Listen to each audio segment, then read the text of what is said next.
E aí, tudo bem? Tudo bem, Então, Helena? Obrigada pelo convite. obrigada a você por estar aqui. Seja um Obrigada ótimo a todos bate-papo. pela participação. Então, hoje, conversa de analista. A convidada vem de Vitória, da Escola Lacaniana de Psicanálise de Vitória, Darlene Troncois, viu que Isso. eu aprendi?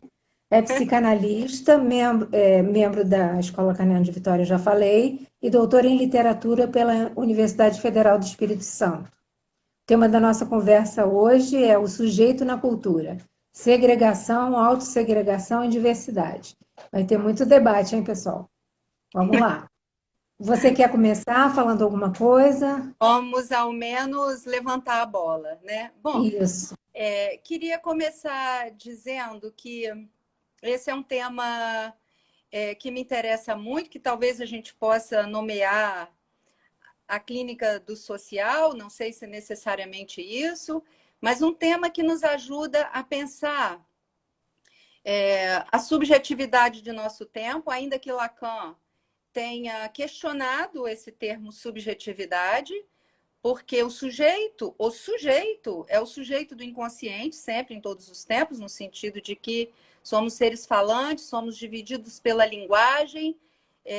Então, esse indivíduo suposto pela modernidade, né, esse que não se divide, ele não existe, não é? E se somos humanos, somos falantes, porque somos seres de linguagem, isso atravessa os tempos, né? No entanto, justamente esse campo de onde nós somos paridos, digamos assim, efetivamente como sujeitos, que é o campo do simbólico, ele se organiza de tempos em tempos, e o tempo inteiro isso se modifica, não é? Ele, como referente, como elementos, digamos, que estão fora, para além do sujeito e que o constitui, ele se modifica. Então, nesse sentido, a gente pode pensar numa organização do narcisismo, do ego, se a gente quiser, dessa subjetividade, né? Aquilo que coloca o sujeito na sua relação com o mundo, no social, que, no entanto, mantém, digamos assim, o seu quinhão, mantém isso que é a virulência do inconsciente.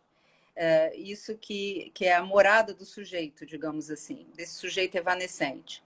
Mas Freud vai dizer que, apesar da psicanálise ter nascido na clínica, não é, da fala mais íntima, do que há de mais íntimo na experiência do sujeito, ele esperava contribuir, não é, com isso que é o social, a civilização, enfim, ele tanto é que ele escreve o Mal-Estar na Civilização, Psicologia das Massas, Moisés e Monoteísmo, né, que foi um dos últimos textos, enfim. Ele esperava esclarecer essa relação do que há de mais íntimo e o social, esse campo que está para além, onde o sujeito advém, onde ele nasce, né?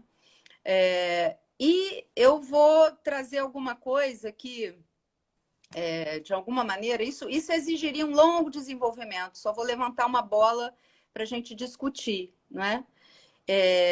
Eu acho que a gente está carecendo de um certo questionamento de vários discursos que têm surgido, principalmente no pós-68, né, a respeito dessa subjetividade, digamos assim, não do sujeito, né, mas da subjetividade.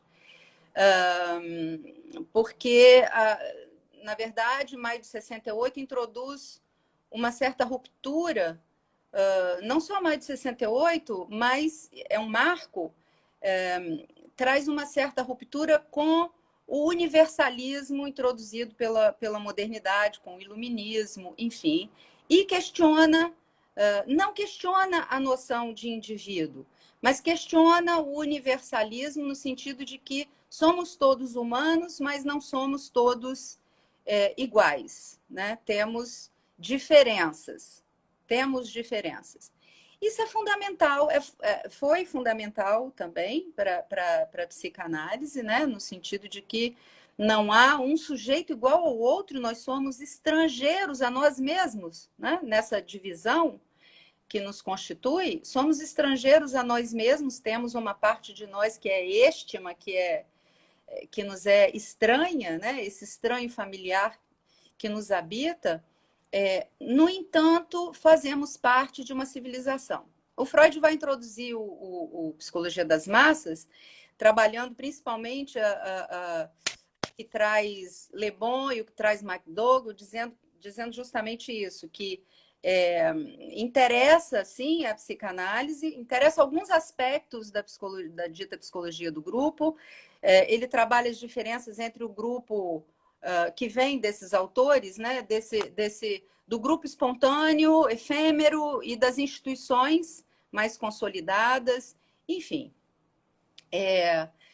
Estou correndo porque é um caminho longo em relação ao que eu quero questionar, na verdade, porque diz respeito ao fato de que, no sentido de dar lugar a essa diferença, né, e a essas diferenças, às vezes, radicais, vários discursos e teorizações surgiram no sentido de formar pequenos grupos.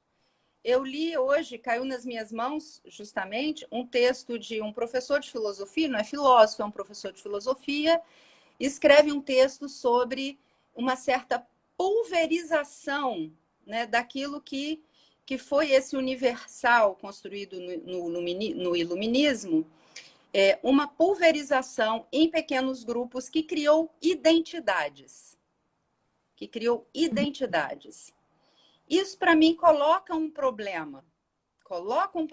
Porque se, por um lado, de alguma maneira, o objetivo, a visada, é incluir aqueles que ficariam de fora, digamos assim, que ficariam à margem, segregados, exilados, enfim, da sociedade.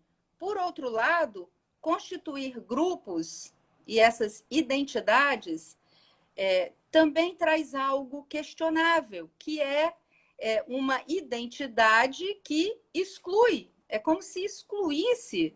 É muito novo isso para mim, isso que eu estou pensando. É como se excluísse esses sujeitos do grupo humano, digamos assim.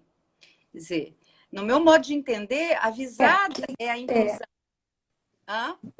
Você está falando, pelo que eu estou entendendo, que como se esses grupos que são criados numa maneira de se fazerem escutar, eles acabam se tornando um grupo à parte. Em vez de serem parte do geral da sociedade, eles reivindicam um lugar e uma escuta que não está sendo dada a eles, na verdade, há muito tempo, né? Mas acaba com isso que há uma separação desses grupos, é isso? Exato, porque isso cria um problema lógico, no sentido de que, e um problema, por exemplo, o que é o pensamento branco? O que é o pensamento negro? Eu tenho me questionado sobre isso. O que é o pensamento gay? É isso que eu estou dizendo que faz essa pulverização, né? O que é a poesia gay? Hoje de manhã, dei uma olhada no Facebook, tinha né, alguém lançando um livro, Poesia Gay. Né? Eu fico me perguntando o que é isso. Né? O que? Poesia é poesia. E nenhuma poesia vai ser como a outra. Né? Nenhuma. Nenhum mas poeta também, é como o outro. mas também não tem assim, não se tem o hábito de classificar a poesia feminina, a poesia masculina, né? Você diz que é um hábito. Acabou se criando gêneros e alguma coisa ligada à cor da pele, ao gênero. Me é uma coisa um pouco estranha, me soa um pouco estranho, porque o que nos liga, o que nos une e que o que de fato nos ligaria é o nosso traço humano, o fato de sermos falantes. E outra coisa, o que isso encobre, o que isso recalca, não é? É a verdadeira forma de exclusão, a pior, a que cria uma galé social, como diz Lacan, são os efeitos devastadores do ultraliberalismo.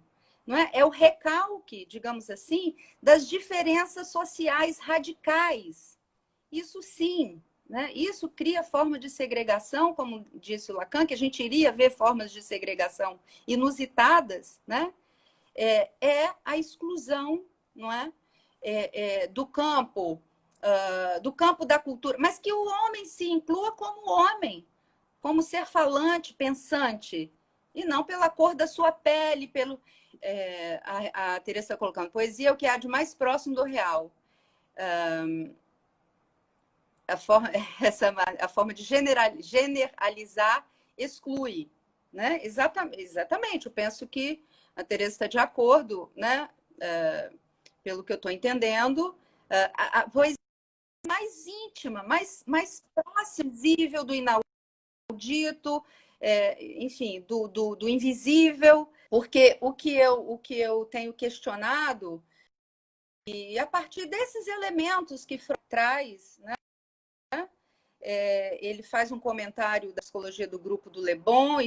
O Freud faz um comentário, né, da psicologia do grupo do Le Bon, depois ele diz que o grupo é capaz do pior e do melhor, em última instância. Ou seja, as pessoas no grupo, elas ficam sob o efeito da sugestão, as paixões mais originárias, né, mais violentas podem comparecer, o sujeito esquece, isso tudo comentando Le Bon, mas concordando com ele, né? O sujeito esquece a sua ética, a sua moral, enfim, e assume, não é, algum ato junto com a multidão que ele não seria capaz de fazer sozinho. Ao mesmo tempo, as ações mais nobres, né, isso já levando em conta um outro autor, as ações mais nobres também são realizadas em grupos, enfim, em instituições, movimentos.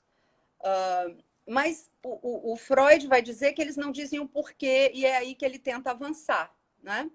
Então, uma das coisas importantes que ele traz é justamente o fato da identificação a um traço comum, não é? Sim. Que é o inconsciente. A identificação ao líder e ao traço comum do grupo. E é um traço do líder, né? E é um traço do líder. Ele vai dizer que Le Bon não fala o suficiente sobre a questão do líder, né?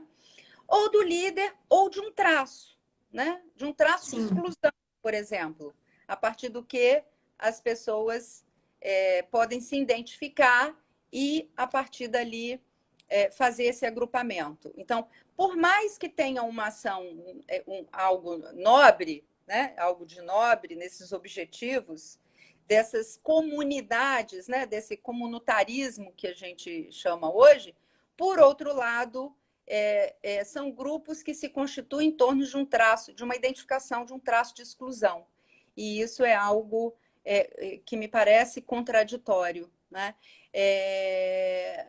Daí me faz lembrar, porque a gente tem que pensar o que surge daí, o que surge disso, né? O que pode vir daí? Ainda não sei, né? Mas me faz lembrar a citação que você trouxe do Ney Mato Grosso, que ele vivia num tempo onde as pessoas eram humanas, né? E não gays, negros, né? Enfim, mulheres batidas, enfim.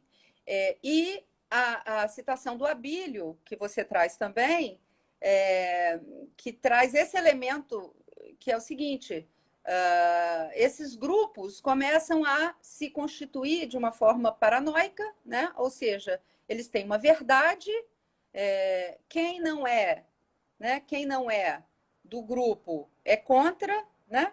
Quem não está a meu favor está contra mim, e algo de uma lógica, de uma paranoia comum surge aí, né?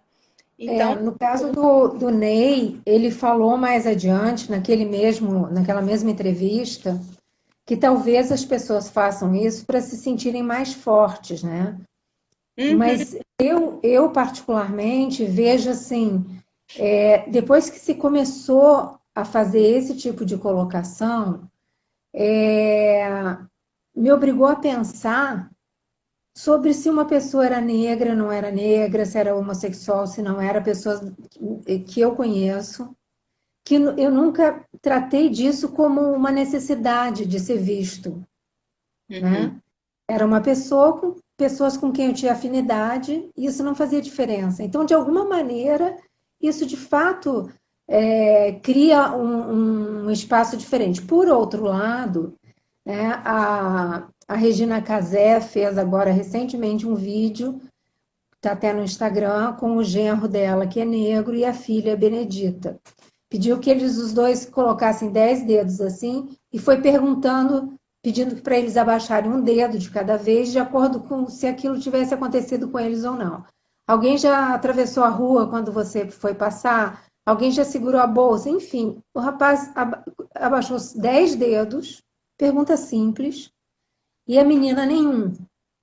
Né? Então, assim, a gente não está na posição deles também para saber o que, que é. Né? Outro dia, você está me ouvindo não? Você está tô, muito paradinho, eu fico cismada. Se mexe. tô te ouvindo. Outro dia também apareceu naquele Jornal das 10 da Globo News, eu não me lembro qual era a comemoração, e ai, menino que apresenta o Jornal das 10, esqueci o nome dele. Ele chamou várias repórteres, várias jornalistas negras.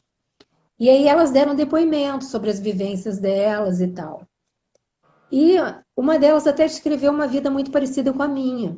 Só que a minha vida, parecida com a dela, eu não sou negra, então isso já marca uma diferença da maneira como ela pode ter vivido essas coisas que eu passei também.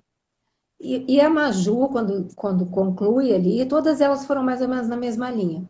A Maju fala assim: eu estou muito feliz de estar aqui e tal. Falou brevemente, bem pouquinho, a respeito de ser uma mulher negra, mas ela disse: eu não quero ser chamada só para falar sobre ser mulher e ser negra, eu quero ser chamada para falar sobre qualquer assunto. E ela marcou uma diferença ali. Então é isso também. Você está me ouvindo bem? Tô te ouvindo. Tá. Então isso também marca uma diferença que está dentro dos grupos também. E às Uhum. vezes essa pessoa que fala diferente já provoca um incômodo ali dentro. Né? Porque a minha pergunta, Helena, é quem não é diferente? Pois é, Quem lógico. não é Mas eu diferente? digo que o discurso, quando não acompanha aquilo que é o pré-determinado, né, normalmente essa pessoa acaba sendo excluída desse grupo.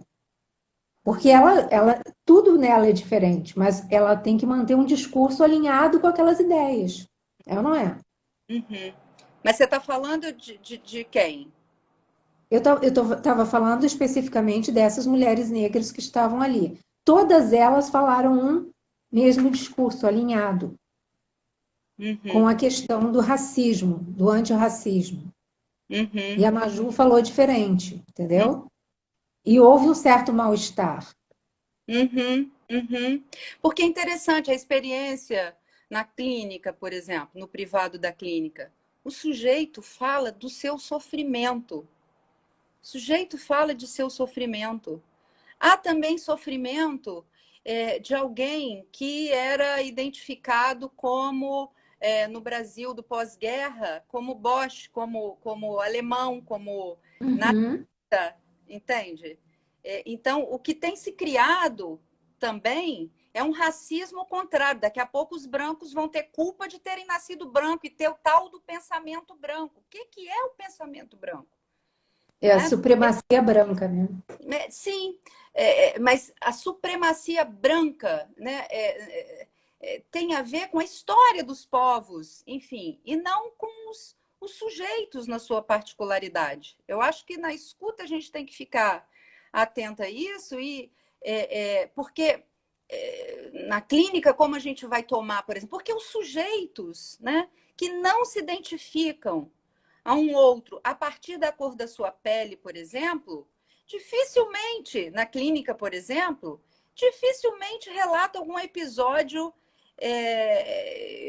Tive alguns, né, que se declaram, que se dizem homossexuais, né, e que não, inclusive questionam, né, a necessidade do engajamento, né, do engajamento político, por exemplo, nesse sentido. Se questionam, né, porque não se incluem na vida, no mundo, no trabalho, nas relações, a partir desse traço de exclusão. Né? Me vem à cabeça, né, um caso particular de alguém muito pelo contrário, né? Muito pelo contrário, é a partir desse traço que esse sujeito se inclui. É a partir dele que ele se inclui. Né? Não dá para negar tudo que há, tudo que houve, né? Basta ver a vida de Oscar Wilde, o outro que criou daquele filme que eu esqueço sempre o nome dele, que foi um dos precursores do computador, esqueço o nome dele, né? Que sofreu castração química, enfim. Não é para negar absolutamente, mas eu me pergunto se a forma de fazer frente, né, ao preconceito, de fazer frente, se é esse o caminho. Eu me pergunto seriamente sobre isso. E se a verdadeira maneira de cada um, de cada jeito, né, sair disso é por essa via. Né? Pois é, mas esses dias eu estava revendo o filme do Bob Kennedy, que foi assassinado. Ele faz um discurso lindíssimo a respeito do racismo, né? Combatendo tudo, dá muita esperança aquele discurso dele. E ele logo depois foi assassinado. E aí aparecem os movimentos negros na rua, as pessoas sendo manda retirar do ônibus, manda não sentar naquele lugar porque é de branco. E aí você vê que passaram-se quantos anos para a gente continuar tendo esse tipo de problema. Então, deixa eu pegar aqui o nome dele, peraí, o Joel Birman, sábado, ele deu uma entrevista no Jornal Globo, e uma das coisas que ele fala é que isso está relacionado às nossas memórias, né, históricas, preconceito, tudo isso, as questões com homossexuais, tudo isso. E ele diz assim que a psicanálise ela propõe uma ressignificação que faz com que a gente reveja as nossas questões de memórias para viver de uma outra maneira a partir disso. Então, assim, você sabe que não vai ser todo mundo que vai para a psicanálise, né? Claro. Então, eu penso o seguinte: será que historicamente esse movimento todo que está acontecendo, da maneira como está acontecendo hoje, não seria uma possibilidade de, no futuro, isso nem contar mais de fato, não fazer diferença o que as pessoas são, deixam de ser? O homem, né?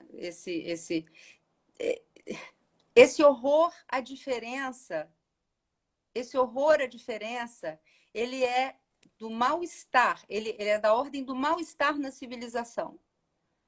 Eu não sou otimista em relação a isso, Helena, não sou otimista. Eu acho que a gente pode ter meios de barrar a violência. Mas é da mesma ordem que a gente perguntar, a violência vai acabar, sabe? Que é uma das formas da violência, né? O racismo é uma das formas graves da violência. A questão é que... E que incute também a questão da violência social com relação aos mais pobres também. Olha o que o Antônio está lembrando aqui. Essa é uma das questões mais graves, né? O mundo está empobrecendo e depois da pandemia a gente ainda vai ver as consequências disso. Porque as pessoas, a gente tem pensado no que tem mudado nas famílias, no íntimo, nas relações, enfim, tudo tem sido posto em questão, mas a pobreza e as formas de exploração, isso eu não tenho muita esperança de que vá melhorar, não. né? Assim, a questão é como é que vai se fazer frente a isso. Eu acho que tende a agravar as formas de segregação social, econômica, enfim. Eu não sou otimista de forma nenhuma em relação a isso. Só o Antônio, que é de Florianópolis, ele falou, ele lembrou isso que de fato você vai lembrar quando eu falar. Dois pesquisadores franceses brancos cogitaram a possibilidade de testar vacinas contra a Covid no continente africano. Uhum, uhum, Quer dizer, uhum. isso que você estava falando da questão econômica, é, A questão o continente. A questão política, uma forma interessante é que se tenha políticas públicas, né? Agora, outra contradição aparece aí, porque o que a gente tem visto é que o ultra mega liberalismo ele tem tentado acabar com as fronteiras, né? Com as fronteiras do Estado, por exemplo. O que interessa é que eles não tenham fronteiras, que as mercadorias podem. O que interessa é a circulação de mercadoria, não são as pessoas. Isso é que é grave. Não são as pessoas. Então, esses aspectos desses movimentos, não é?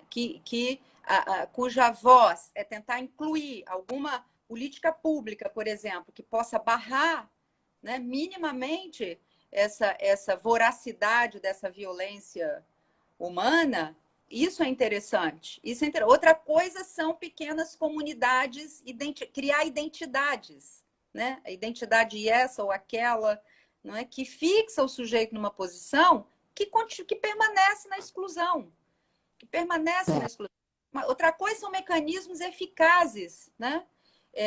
De barrar essa voracidade. Porque, como eu estava dizendo, o horror, a diferença é da condição humana. É da condição humana. Isso está no mal-estar, né? A agressividade, né? Isso está no mal-estar. Isso não tem como se eliminar. O que se pode fazer, no máximo, é barrar os seus efeitos devastadores. Não é? Até porque o homem odeia a civilização, Freud odeia a civilização por quê? Porque ele impõe pesadas restrições a satisfação pulsional, não é? E introduz uma renúncia da qual o homem não quer saber hoje, né? Da qual o homem não quer saber. A gente sabe que hoje o imperativo é gozar a todo preço. E uma das formas supremas, né, de gozar é o consumo das mercadorias. E essa é uma das formas de segregação, mas, por outro lado, né, há um mecanismo de circulação de tal forma das mercadorias, o acesso, por exemplo, tem pensado muito no fake, né? Na mercadoria fake, que é como se igualasse todo mundo, não houvesse exploração no trabalho, todo mundo tivesse acesso a um quinhão. Estou falando de uma coisa aparentemente boba, né? Alguém que tem uma fake Louis Vuitton, né? Então, o sujeito acrescenta a si mesmo, né? Algo de que o outro, né? Que está lá na outra ponta da sociedade, desfruta um pouco desse suposto gozo, né? Em ter alguma coisa, uma marca, alguma coisa assim. E eu já vi duas pessoas de muito poder, altíssimo poder aquisitivo, dizendo que entra uma pessoa com uma bolsa falsa no elevador, que elas sacam na hora que é falsa. Eu falei, meu Deus, eu não tenho nem ideia qual é a diferença. Então você vê que tem um gozo isso, esse é privilégio meu, aquela ali é falsa, não pode ter, entendeu? Uhum, É um negócio sério isso, né? uhum. Agora deixa eu fazer aqui umas participações do Abílio. Ele conta que uma vez chegou no consultório, para a primeira entrevista, um rapaz que de imediato disparou: sou gay, claro. Aí ele se espantou porque ele se perguntou o que havia de claro nisso. Então, quer dizer, o claro está nele mesmo, né? Ele que está falando que aquilo é claro para ele. Provavelmente não foi tão claro assim a vida inteira, né?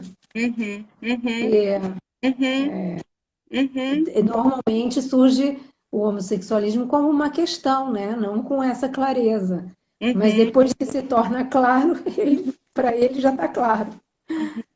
É, A Teresa Nazar falou: estamos vivendo um tempo em que o politicamente correto adquiriu o valor de regra, quando uhum, se vai na contramão o preconceito graça. uhum, Quer dizer, quando você não aceita o discurso, né, que está sendo imposto, da,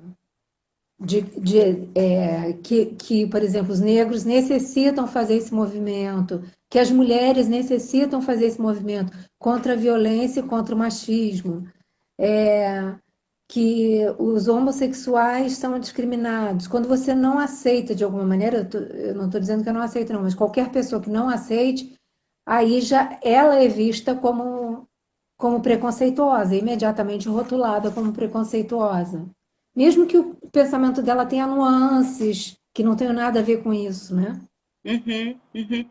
É, uma questão delicada, por exemplo, Sim. que é da violência contra as mulheres, né? É fundamental que haja mecanismos, né, em todas as instâncias que possa barrar a violência contra as mulheres. Mas eu não vejo outra saída para uma mulher que sofre uma violência, uma saída efetiva, não é? Se ela não puder se implicar. Porque a gente dizer, por exemplo, hoje que essa implicação, esse questionamento a respeito da sua posição ali, não é politicamente correto. Não é politicamente correto. Porque o pior que pode acontecer, porque uma coisa é uma mulher ser vítima de um ato violento, da parte de quem. Um humano ser vítima de um ato, porque o Sim. ato a coloca na posição da vítima. Outra coisa é ela se identificar ao lugar da vítima, ad infinitum. Ad infinito, porque muitas vezes a própria violência que ela sofre, né, tem a ver com o fato de que, de sua posição inconsciente, ela já responde do lugar da vítima antes do ato violento. Que isso tem consequências, né? De alguma maneira. E muitas vezes a vítima acossa o seu agressor, porque de alguma maneira, não é? Aquilo tem a ver com o seu modo de gozo, né? Então, É, o que não tira, primeiro, o fato de que há um agressor, né? não, isso Porque não justifica o não ato tira, não violento. justifica. E também, de novo, para ver se melhora um pouco. E tem outro comentário aqui da Ana Luísa. Pensarmos que a cultura, o social, deixa marcas no sujeito. Nascer negro deixa marcas e não podemos ignorar isso. Mas vamos encurtar e escutar a maneira singular como cada um é marcado pelo social. É, sem Uhum. dúvida nenhuma, né? Sempre é singular, né? Sempre é. Uhum. Uhum.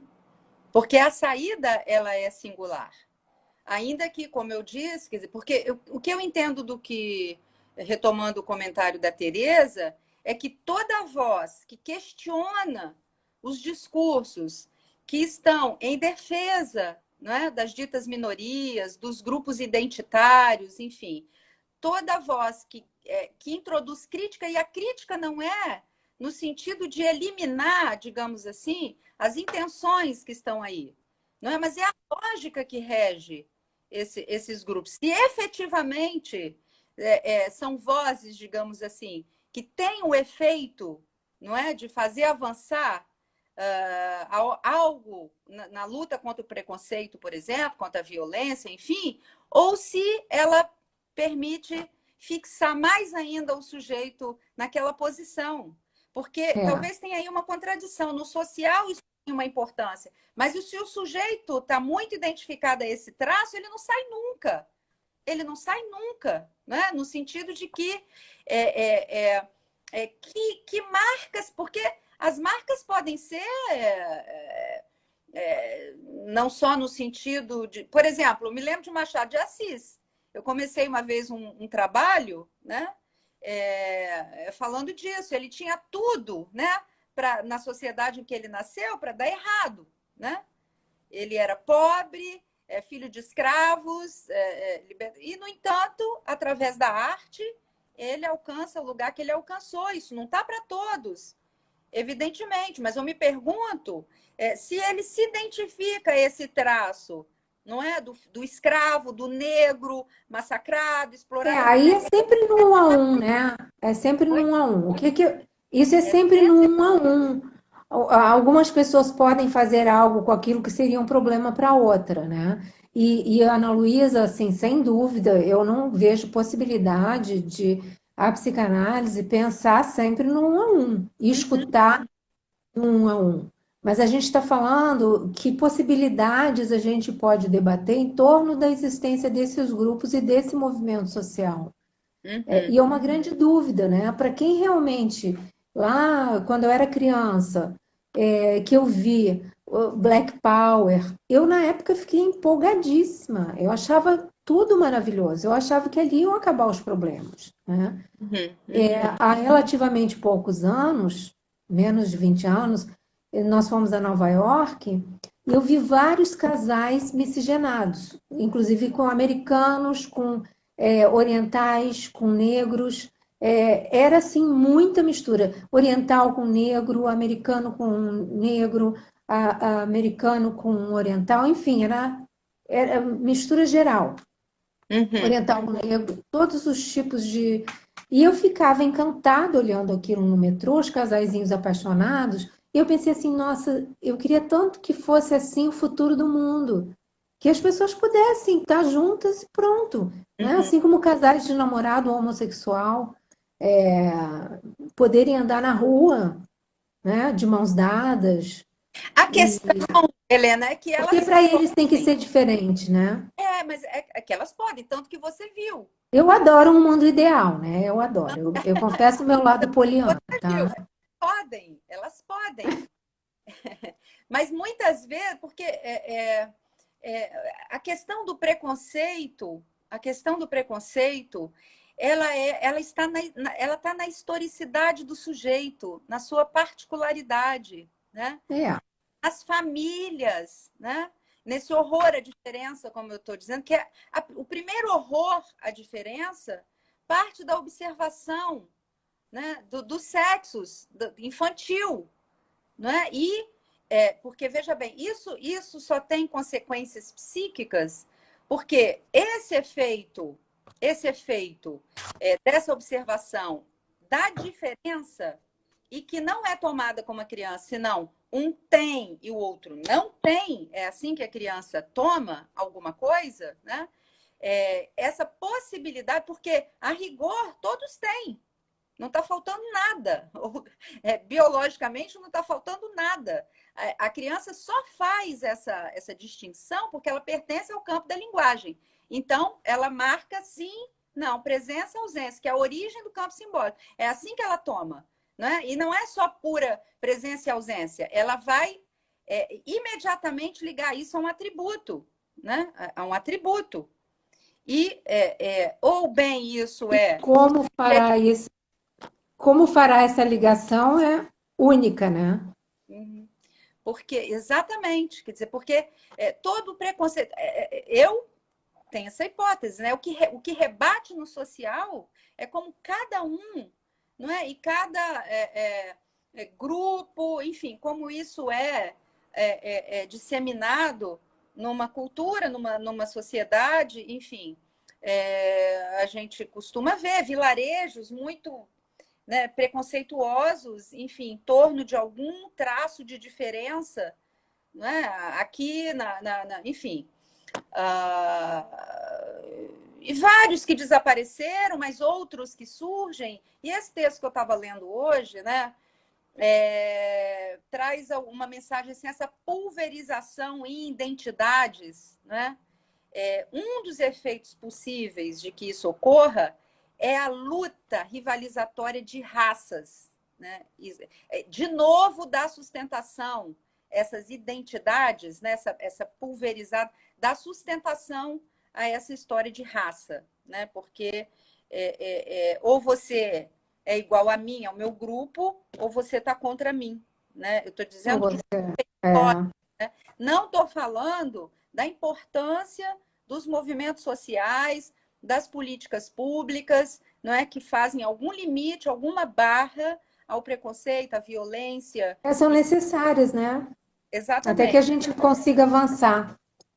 Agora, isso da questão também da família, por exemplo, como a família vai encarar essa questão, por exemplo, de uma criança negra. A minha ajudante doméstica, ela é avó de uma menininha fofíssima que vai fazer 2 anos. E ela tem uns priminhos ali, perto da família. Aí um dia o menino chamou o priminho chamou a priminha dela de preta e a menina começou a chorar muito. E aí a minha ajudante, que é a Ivone, falou para ela assim, para ele: Ué, mas você não é preto também? Ele falou: Sou. Aí eu disse: Mas por que que você não disse? É que as pessoas não têm nenhum instrumental para isso, né? Eu disse: Mas quando for assim, diz para ele o que que tem ser preto, né? Porque aí você ensina algo diferente, que não é o ruim ser preto. Ah, mas você também é preto, então isso também é uma acusação contra ele, né? Já que aqui ele tinha feito uma acusação contra a menina. Você é Uhum, preta, chamou ela de preta. uhum.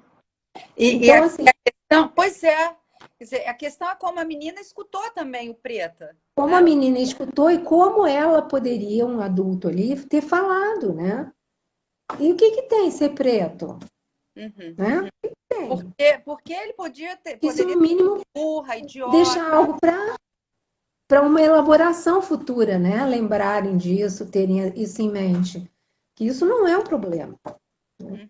Mas a gente sabe que tem várias dificuldades para eles. E olha só, muito obrigada, Ana Cláudia. Estou ativando aí os comentários de novo, que a gente já vai encerrar. Acabou, tá, Darlene? Ó, a Ana Cláudia que me lembrou do Heraldo Pereira, gente. Eu vejo ele todos os dias. Eu adoro aquele jornal, mas eu sou ruim de nome mesmo. Ele apresentou Mulheres Negras no cotidiano do jornalismo brasileiro. Foi isso. Foi Uhum. muito legal, muito interessante. Uhum. E ali mulheres muito incríveis que estão no dia a dia do jornalismo. A Zuleide Silva, por exemplo, há muitos anos. O próprio Heraldo está há muitos anos agora que ele está apresentando. Mas jornalistas excelentes e que têm uma história já na TV. Uhum. Uhum. Mais alguma pergunta? Não, porque é agora que eu ativei. Então, gente, tá quase na hora para a gente não perder aqui e não poder gravar. A Darlene, te agradeço muito, meu amor, mas fica aí um pouquinho. Foi ótimo. E a gente vai ter que falar muito ainda sobre isso, né? Uhum. Esse assunto não se esgota. Eu Obrigado, quero só ler. Pode falar. obrigado pelo convite, obrigada a todos que nos escutaram e enviaram questões. Eu recortei tanta coisa, né? Na hora, depois não dá para a gente falar muita coisa. Trouxe recorte do Agamben, mas eu quero ler aqui um recortezinho de Freud,